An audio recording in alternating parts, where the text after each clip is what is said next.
Vous écoutez la leçon biblique de l'Église de la science chrétienne indépendante de Plainfield, située à Plainfield, New Jersey, États-Unis d'Amérique. Leçon du dimanche 28 avril 2019.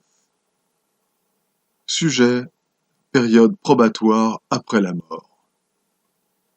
Texte d'or, psaume. En toi je me confie, ô Éternel. Je dis, tu es mon Dieu. Mes destinées sont dans ta main. Lecture alternée, psaume. L'Éternel est mon berger, je ne manquerai de rien. Il me fait reposer dans de verts pâturages. Il me dirige près des eaux paisibles. Il restaure mon âme. Il me conduit dans les sentiers de la justice à cause de son nom. Quand je marche dans la vallée de l'ombre de la mort, je ne crains aucun mal, car tu es avec moi. Ta houlette et ton bâton me rassurent. Tu dresses devant moi une table en face de mes adversaires. Tu oins d'huile ma tête et ma coupe déborde. Oui, le bonheur et la grâce m'accompagneront tous les jours de ma vie, et j'habiterai dans la maison de l'Éternel jusqu'à la fin de mes jours. La Bible. J'aime l'Éternel, car il entend ma voix, mes supplications. Car il a penché son oreille vers moi, et je l'invoquerai toute ma vie. Les liens de la mort m'avaient environné, et les angoisses du sépulcre m'avaient saisi. J'étais en proie à la détresse et à la douleur. Mais j'invoquerai le nom de l'Éternel. Ô Éternel, sauve mon âme. L'Éternel est miséricordieux et juste. Notre Dieu est plein de compassion. L'Éternel garde les simples. J'étais malheureux et il m'a sauvé. Mon âme, retourne à ton repos, car l'Éternel t'a fait du bien. Oui, tu as délivré mon âme de la mort, mes yeux des larmes, mes pieds de la chute. Je marcherai devant l'Éternel sur la terre des vivants. Les deux anges arrivèrent à Sodome sur le soir, et Lot était assis à la porte de Sodome. Quand Lot les vit, il se leva pour aller au-devant d'eux et se prosterna la face contre terre. Puis il dit, « Voici, mes seigneurs, entrez, je vous prie, dans la maison de votre serviteur, et passez-y la nuit. Lavez-vous les pieds, vous vous lèverez de bon matin, et vous poursuivrez votre route. » Les hommes dirent à Lot, « Qui as-tu encore ici? Gendre, fils et filles, et tout ce qui t'appartient dans la ville, fais-les sortir de ce lieu. Car nous allons détruire ce lieu, parce que le cri contre ses habitants est grand devant l'Éternel. L'Éternel nous a envoyés pour le détruire. » Lot sortit et parla à ses gendres qui avaient pris ses filles. « Levez-vous, dit-il, sortez de ce lieu, car l'Éternel va détruire la ville. » Mais aux yeux de ses gendres il parut plaisanter. Dès l'aube du jour, les anges insistèrent auprès de Lot en disant, « Lève-toi, prends ta femme et tes deux filles qui se trouvent ici de peur que tu ne périsses dans la ruine de la ville. » Et comme il tardait, les hommes le saisirent par la main, lui, sa femme et ses deux filles, car l'Éternel voulait l'épargner. Ils l'emmenèrent et le laissèrent hors de la ville. Après les avoir fait sortir, l'un d'eux dit, « Sauve-toi, pour ta vie, ne regarde pas derrière toi, et ne t'arrête pas dans toute la plaine. Sauve-toi vers la montagne, de peur que tu ne périsses. » La femme de Lot regarda en arrière, et elle devint une statue de sel.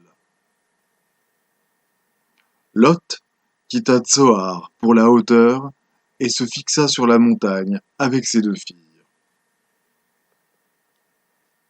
Confie-toi en l'Éternel de tout ton cœur, et ne t'appuie pas sur ta sagesse. Reconnais-le dans toutes tes voies, et il aplanira tes sentiers. Ne sois point sage à tes propres yeux. Crains l'Éternel et détourne-toi du mal. Ce sera la santé pour tes muscles et un rafraîchissement pour tes os. Garde la sagesse et la réflexion. Elles seront la vie de ton âme et l'ornement de ton cou. Alors, tu marcheras avec assurance dans ton chemin et ton pied ne heurtera pas. Si tu te couches, tu seras sans crainte, et quand tu seras couché, ton sommeil sera doux. Ne redoute ni une terreur soudaine, ni une attaque de la part des méchants, car l'Éternel sera ton assurance, et il préservera ton pied de toute embûche. Jésus parcourait toute la Galilée, enseignant dans les synagogues, prêchant la bonne nouvelle du royaume, et guérissant toute maladie et toute infirmité parmi le peuple. Lorsqu'il fut près de la porte de la ville, voici on portait en terre un mort, fils unique de sa mère qui était veuve, et il y avait avec elle beaucoup de gens de la ville. Le Seigneur, l'ayant vue, fut ému de compassion pour elle, et lui dit : « Ne pleure pas. » Il s'approcha et toucha le cercueil. Ceux qui le portaient s'arrêtèrent. Il dit : « Jeune homme, je te le dis, lève-toi. » Et le mort s'assit et se mit à parler. Jésus le rendit à sa mère. En vérité, je vous le dis, celui qui écoute ma parole et qui croit à celui qui m'a envoyé a la vie éternelle et ne vient point en jugement, mais il est passé de la mort à la vie. C'est pourquoi nous devons d'autant plus nous attacher aux choses que nous avons entendues, de peur que nous ne soyons emportés loin d'elles. Car si la parole annoncée par des anges a eu son effet, et si toute transgression et toute désobéissance a reçu une juste rétribution, comment échapperons-nous en négligeant un si grand salut, qui, annoncé d'abord par le Seigneur, nous a été confirmé par ceux qui l'ont entendu. Mais celui qui a été abaissé pour un peu de temps au-dessous des anges, Jésus, nous le voyons couronné de gloire et d'honneur à cause de la mort qu'il a souffert, afin que par la grâce de Dieu, il souffrit la mort pour tous. Il convenait, en effet, que celui pour qui et par qui sont toutes choses, et qui voulait conduire à la gloire beaucoup de fils, ainsi donc, puisque les enfants participent au sang et à la chair, il y a également participé lui-même, afin que par la mort, il anéantit celui qui a la puissance de la mort, c'est-à-dire le diable, et qu'il délivra tous ceux qui, par crainte de la mort, étaient toute leur vie retenus dans la servitude.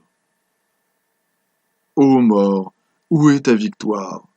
Ô mort, où est ton aiguillon?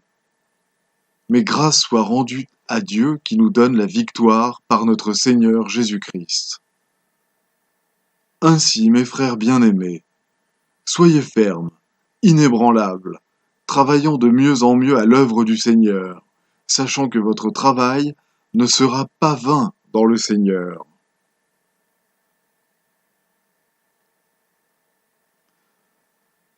Je vais maintenant lire les passages corrélatifs tirés du livre d'études de la science chrétienne, Science et santé, avec la clé des Écritures, de Mary Baker Eddy. Il n'y a qu'un chemin qui mène au ciel, à l'harmonie, et en science divine, le Christ nous montre ce chemin. Ce chemin consiste à ne connaître aucune autre réalité, à n'avoir aucune autre conscience de vie que le bien, Dieu et son reflet, et à nous élever au-dessus des prétendues douleurs et plaisirs des sens. La vie est réelle, et la mort est l'illusion. Jésus le démontra en guérissant les mourants et en ressuscitant les morts. Quand l'homme renoncera à sa croyance à la mort, il avancera plus rapidement vers Dieu, la vie et l'amour. On pourrait citer des milliers de cas où la santé a été rétablie grâce aux changements opérés dans les pensées du patient concernant la mort. L'auteur a guéri des maladies organiques, considérées incurables, et a rendu les agonisants à la vie et à la santé, par sa compréhension que Dieu est la seule vie. C'est un péché de croire qu'il existe quoi que ce soit qui puisse se rendre maître de la vie omnipotente et éternelle. Et cette vie doit être mise en lumière par la compréhension qu'il n'y a pas de mort, aussi bien que par d'autres grâces de l'esprit. Toutefois, nous devons commencer par les plus simples démonstrations de puissance, et plus tôt nous commencerons, mieux cela sera. Quand le but est désirable, l'expectative accélère nos progrès. La lutte pour la vérité nous fortifie, au lieu de nous lasser. Si l'on effaçait la croyance à la mort, et si l'on arrivait à comprendre que la mort n'existe pas, ce serait là un arbre de vie connu à ses fruits. L'homme devrait renouveler ses énergies et ses efforts et voir la folie de l'hypocrisie, tout en apprenant la nécessité de travailler à son propre salut. Quand nous apprendrons que la maladie ne peut détruire la vie, et que la mort ne rachète pas les mortels du péché ou de la maladie, cette compréhension nous éveillera à une vie nouvelle. Elle vaincra tant le désir de mourir que la terreur de la tombe, et détruira ainsi la grande crainte qui obsède l'existence mortelle. Si l'on abandonnait toute foi en la mort, ainsi que la crainte de son aiguillon, cela élèverait la norme de la santé et des mœurs bien au-dessus de son niveau actuel, et nous mettrait à même de tenir haut la bannière du christianisme avec une foi inébranlable en Dieu, en la vie éternelle. Le péché engendra la mort, et la mort disparaîtra avec la disparition du péché. Nous sommes portés à croire, soit à plus d'un gouverneur suprême, soit à quelque pouvoir inférieur à Dieu. Nous nous imaginons que l'entendement peut être emprisonné dans un corps provenant des sens. Lorsque le corps matériel s'est désagrégé, lorsque le mal a trop exigé de la croyance à la vie dans la matière et l'a détruite, alors les mortels croient que le principe impérissable ou âme s'échappe de la matière et continue à vivre. Mais il n'en est pas ainsi. La mort n'est pas le marchepied de la vie, de l'immortalité et de la félicité. Dieu, le bien divin, ne tue pas un homme afin de lui donner la vie éternelle, car Dieu seul est la vie de l'homme. Dieu est à la fois le centre et la circonférence de l'être. C'est le mal qui meurt, le bien, lui, ne meurt pas. Les progrès devraient se faire sans que l'on ait à souffrir, et s'accompagner de vie et de paix, au lieu de discordance et de mort. Si le changement appelé la mort détruisait la croyance au péché, à la maladie et à la mort, c'est à ce moment même que l'on atteindrait au bonheur, et ce bonheur serait à jamais permanent. Mais il n'en est pas ainsi.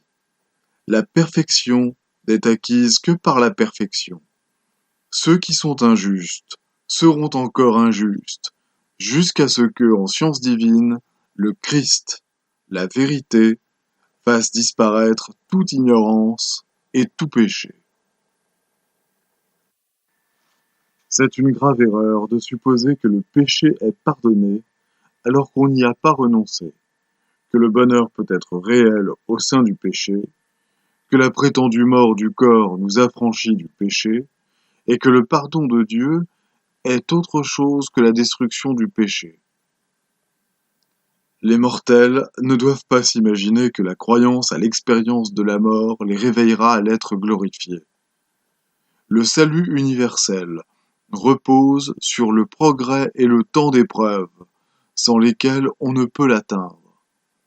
Le ciel n'est pas une localité, mais un état divin de l'entendement dans lequel toutes les manifestations de l'entendement sont harmonieuses et immortelles, parce que le péché ne s'y trouve pas et qu'on y découvre que l'homme n'a pas de justice qui lui soit propre, mais qu'il possède l'Esprit du Seigneur, ainsi que le dit l'Écriture. Aucun jugement dernier n'attend les mortels, car le jour du jugement, celui de la sagesse, vient d'heure en heure et continuellement. Le jugement par lequel l'homme mortel est dépouillé de toute erreur matérielle. Quant à l'erreur spirituelle, il n'y en a pas. Les croyances à la souffrance, au péché et à la mort sont irréelles.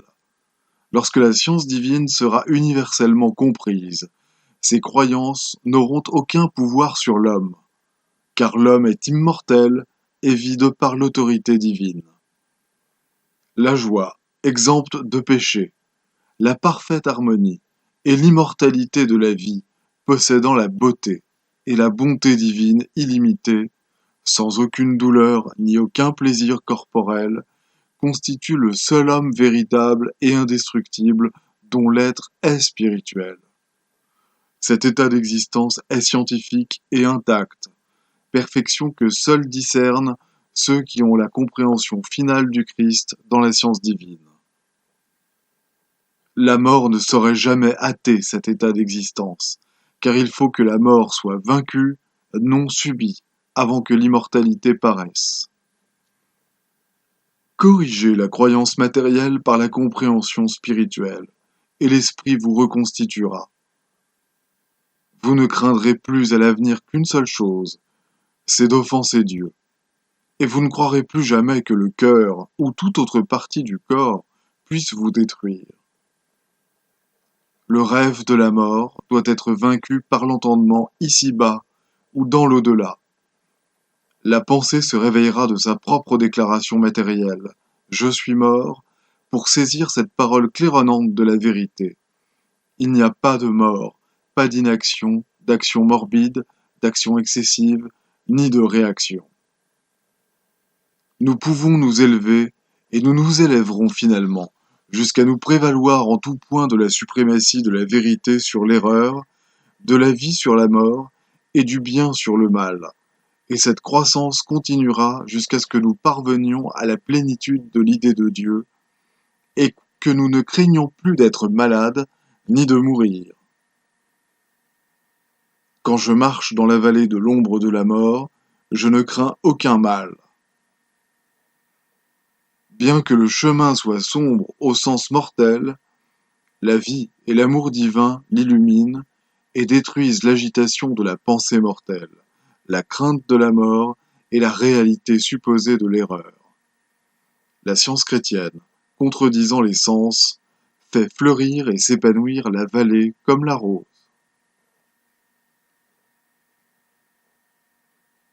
Je vais maintenant lire les devoirs quotidiens de Mary Baker Eddy.